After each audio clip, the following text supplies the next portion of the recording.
You do watch MSNBC. Why do you watch MSNBC, though? To antagonize myself.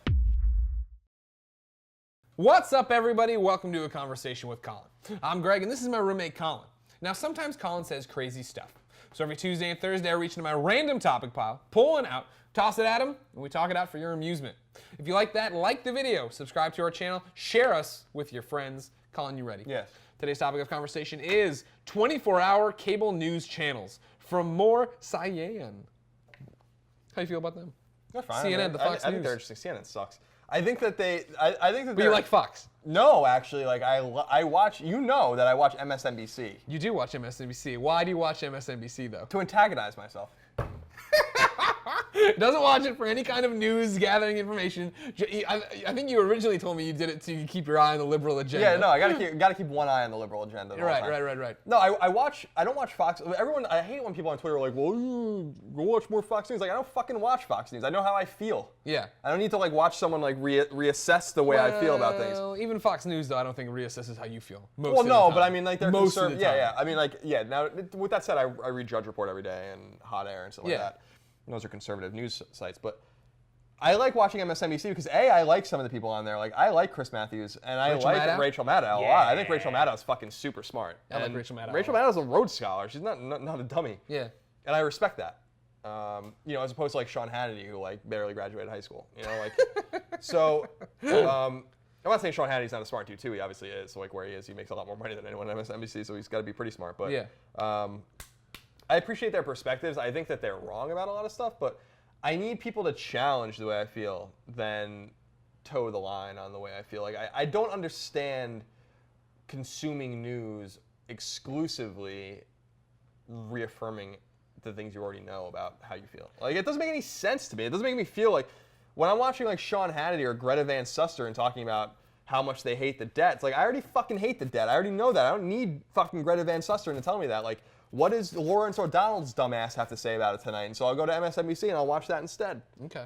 You know? Do you think this is a problem with news coverage for 24 hours networks that we're talking about the fact of if they're liberal or Republican leaning? No. That you want to go there and have your beliefs challenged. That's not what the news should do.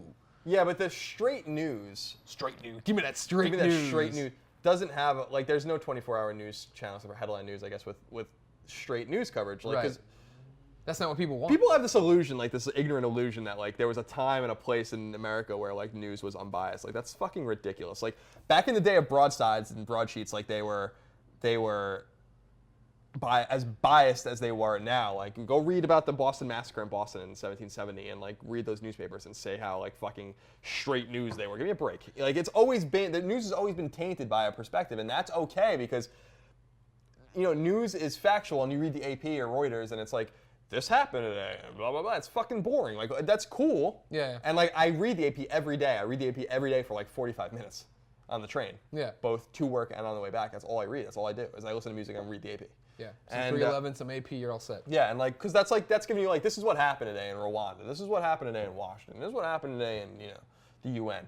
And then, like, you go to a place like Drudge or Hot Air, or you watch MSNBC or Fox News, and you get a little bit of a perspective on it about how other people feel about it, because perspective is reality. Optics are really important in politics. So it's about not what happened, but about how that is going to shape the narrative of that particular political, you know, ideology. Or just like the you know, for instance, like the whole IRS thing with like the Tea Party. Like, we all know that the IRS is biased, right? Like, the IRS like went after conservative groups for tax purposes. We know that happened. Now, like, what does that mean? Like, you could tell me like that happened and that's cool, but like, why is Lois Lerner a bad person? Like, why did the Cincinnati IRS office do this? And like, what does that mean? And where did these people come from? And like, what kind of perspective illustrates the way they feel about these conservative groups? Like, that's the stuff that's really interesting to me. It's like reading history.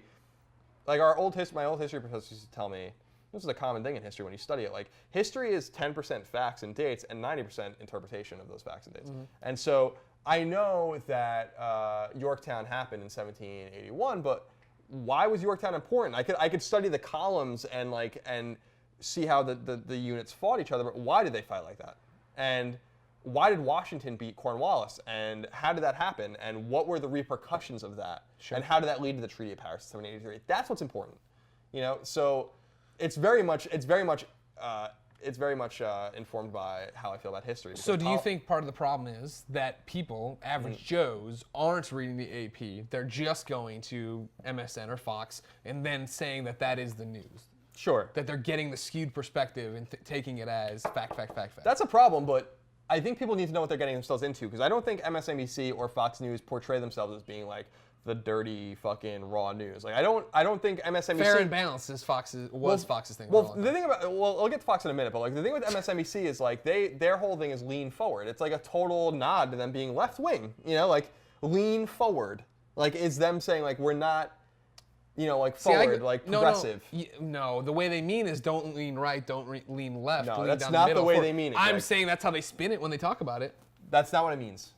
Like, you know, and their commercials are all about, if you watch their commercials with like Lawrence O'Donnell or, you know, Chris Matthews, or whatever, it's all about like how conservative ideas are bad.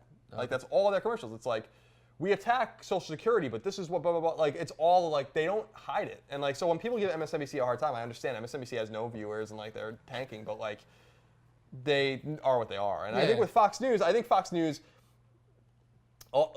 is more watched than CNN and MSNBC combined times two. Like, Fox News has, like, a totally thriving business.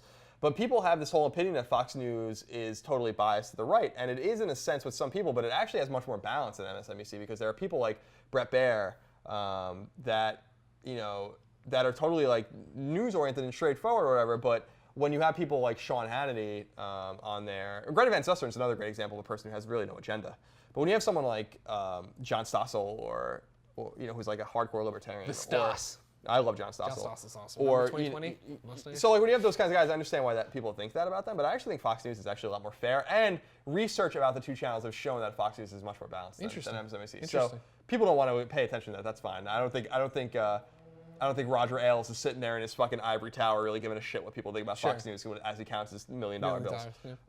But so, you know, so. Yeah, it's bad because I want people to get their news. Like, I want people to inform themselves in a way, but I'd rather people watch MSNBC or Fox News than not pay attention at all. Sure. Because at least it doesn't show a level of apathy that is ruining the discourse in this country and destroying us from the inside, because people are like, well, I don't give a shit about what's going on in the UN because I'm going to eat fucking McDonald's tonight and watch, you know, Dancing with the Stars. Like, go fuck yourself. At least turn on the fucking Fox News or MSNBC and at least get a taste of what's going on in the world. Sure. It's not ideal, but that's better than nothing, which is what most people are getting. Because when you look, here's the interesting thing, Greg. When you look at the numbers, MSNBC will get 700,000 or 800,000 viewers on a show a night, right? Fox News will do like 2.5 million viewers a night, and CNN will do like worse than even MSNBC. When you combine those numbers, and it's like 4 million people watching those channels at any one time, there are 310 million people in this country. Like, that is not dictating the course of like politics or the apathy in this country. It's just illustrative of how few people are engaged. And even people that watch something like Brian Williams on MSNBC or NBC News every night on you know, your regular channel, like your regular NBC channel, it's like 7 million people. Like, think about all the people that are not watching anything at all, not reading the news. Like, IGN's a huge site, right? We have millions of readers, like millions of readers. We are by far the biggest video game website in the world. There are websites like that, like Drudge Report, right? Drudge Report has, you know, millions of readers too. Drudge Report is bigger than IGN. Right. But that's still a really small amount of people. Yeah, per capita. In other words, there are just a huge group of people, like a majority of people in the United States are not reading news at all, not watching news at all, have no idea what the fuck's going on. That's what I'm concerned about, not cable news. Here I am depressed again. Thanks, Colin. Thank you at More Scion. Ladies and gentlemen, what do you think of 24-hour news channels? Let us know in the comments. Then leave your suggestion for future conversations with Colin. We'll be back every Tuesday and Thursday, so like, subscribe, share, and have a conversational day. Andrew Jackson's just fucking crazy. Also, there's another great story about Andrew Jackson about he used to let people into the White House, as a lot of presidents used to for parties and stuff like that, and a dude walked up to him, an assassin, walked up to him and tried to kill him and had 2 pistols, and both the pistols jammed, and Andrew Jackson beat the shit out of him.